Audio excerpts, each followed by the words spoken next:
Get ready for a seismic shift in the automotive industry, courtesy of Toyota's groundbreaking new engine technology. This revolutionary engine is poised to make electric vehicles, EVs, a thing of the past. Toyota's latest innovation is the most eco-friendly engine ever conceived. Believe it or not, it's water-powered.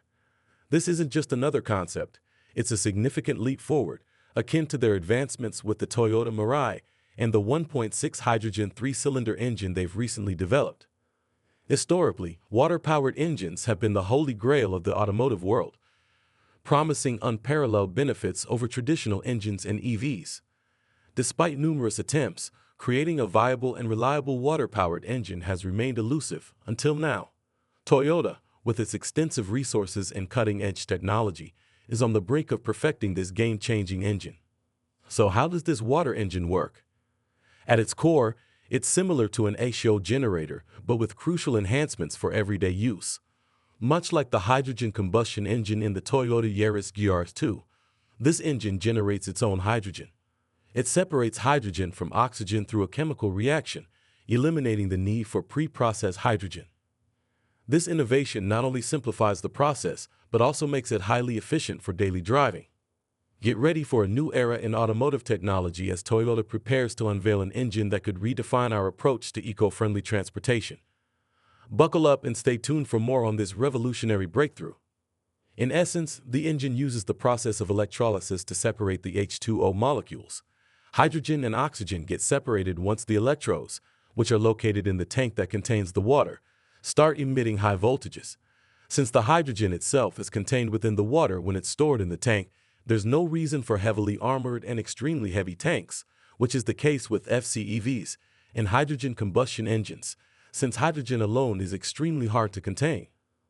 The process of powering the vehicle is where the similarities between hydrogen combustion engines and water engines start, as after it gets separated from oxygen, hydrogen is then sent to the engine where it combusts similarly to compressed natural gas, and the overall way the engine itself functions is similar to CNG-powered ones.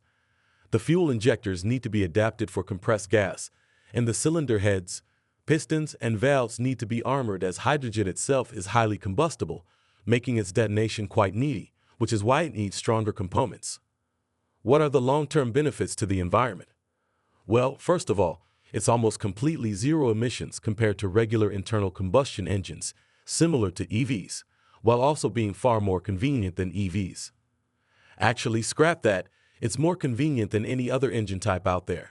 As long as you have access to diluted water, you'll be able to refuel it, and it'll also cost you next to nothing. Also, there will be much less need for extracting oil, as if the engine goes mainstream, the only real branch of the entire industry where fossil fuels might be used is heavy machinery or large power production units. Furthermore, there will be no need for extracting rare metals from the earth, which is one of the dirtiest processes in the entire car industry at the moment, as it directly pollutes both the water sources and the soil surrounding the mine, making its imminent surrounding area completely uninhabitable. Also, if we were to compare water engines to hydrogen combustion engines and FCEVs, which are also marketed as zero emissions, we could see that they are far superior in this regard too, as storing water requires little to no effort, whereas storing hydrogen alone requires much more thought, specific conditions, and above all, much more money, while also being significantly more harmful to the environment. You see, hydrogen in its sole form is a gas that is extremely hard to contain and can easily escape from the tank of a vehicle if there are any sort of irregularities with it, which means that the tanks will need to be armored, constantly monitored, and regularly taken care of. Whereas the fuel tank for water-powered vehicles can hypothetically be virtually any plastic container. Furthermore, storing hydrogen outside of the car itself is a drag too, as it requires ideal temperature conditions, similarly to be completely static and completely indestructible, which once again costs a lot of money. Whereas distilled water can be bought in any well-stocked supermarket, or if you know basic chemistry, can actually be produced at home.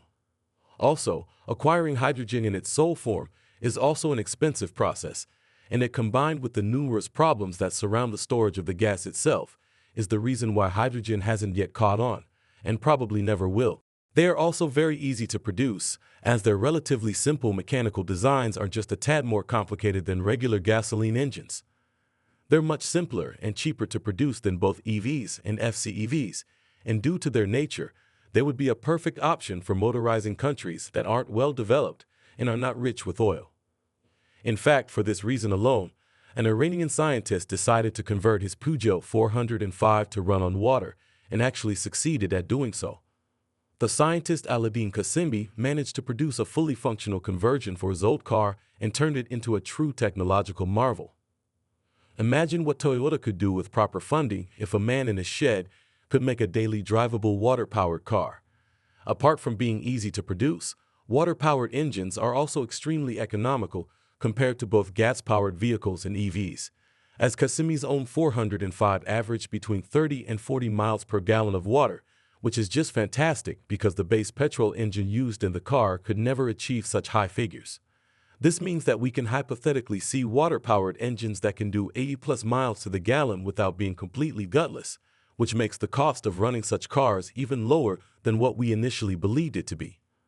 However, since there are no mainstream versions of the engine type, and since there are no other car manufacturers that are actively working on this engine type, we've got to ask ourselves, are water engines the future?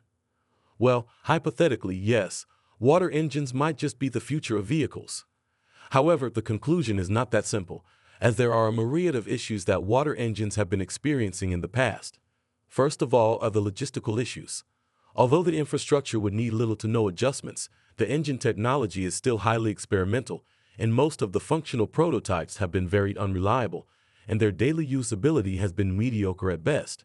Furthermore, even though using water as a fuel might seem like a good way to go, the fact that it gets divided into hydrogen and oxygen makes us question the safety of the car itself. As we've already mentioned, hydrogen is extremely hard to contain, and even a small leakage in the system can turn out highly dangerous and even fatal. Plus, even if Toyota were to make a reliable and safe water-powered car, who's to say that they wouldn't get shut down by lithium mining companies, battery producers, and most notably oil companies? By using water as a fuel, we'd almost completely mitigate the usage of fossil fuels in day-to-day life. And there would also be little need for mining rare and expensive elements such as cobalt and lithium, which would seriously shake and even destroy some of the most profitable companies in the world currently, such as Rio Tinto, and those companies will definitely do everything that's in their power to completely discourage further development of such engines. You don't believe us? Well, there are rumors that they've already done that some 25 years ago with the first ever officially fully functioning water-powered car. As much as we'd love to see Toyota actually going through with this engine, we're not sure that that's going to happen anytime soon, if ever.